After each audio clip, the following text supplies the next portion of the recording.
Ayan na ang tangke.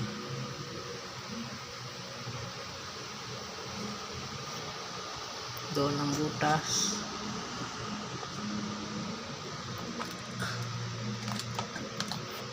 Dito maglilinya papunta shower.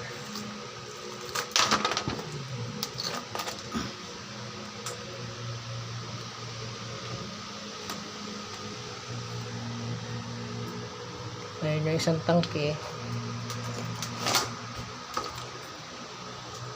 Tatakbo doon yung stock na tubig dito. Ang galing na tubig dito, doon pupunta. Ayan na.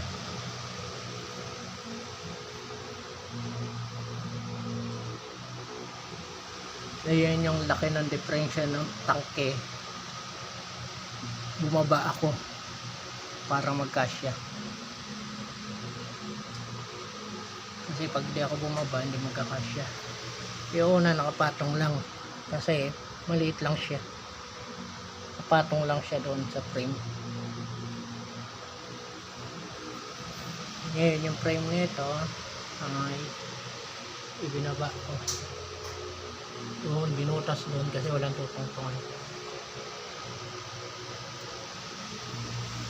Ayan.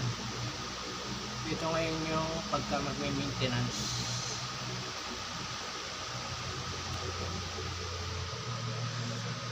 Ay, sobrang init. Mahirap makahinga.